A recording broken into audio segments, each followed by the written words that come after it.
يقول عليه الصلاة والسلام خير الدعاء دعاء يوم عرفة ما قال عليه الصلاة والسلام لا يوم كذا ولا يوم كذا. Par Badr ibn Nasir al-Badr, enseignant à la mosquée prophétique, le prophète, éloge et salut d'Allah sur lui, a dit: la meilleure des invocations est l'invocation du jour de Arafah. Il n'a pas dit tel jour ou tel autre jour. Ce n'est pas non plus un effort d'interprétation d'un groupe de gens de science, ni de la majorité d'entre eux. Ceci est la parole du messager d'Allah. Éloge et salut d'Allah sur lui, celui qui ne prononce rien qui soit dû à sa passion, mais il s'agit plutôt d'une révélation qui lui est inspirée.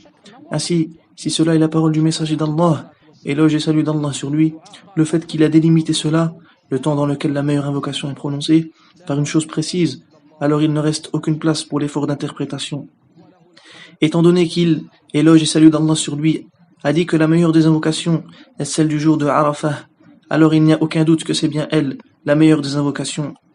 Il, éloge et salut d'Allah sur lui, nous a ensuite guidés à celle-ci, et a signifié que la meilleure chose qu'il ait dit, ainsi que les prophètes avant lui est La ilaha illallah wahdahu la sharika lah, lahul mulk wa lahul hamd, wa huwa ala kulli shay'in qadir.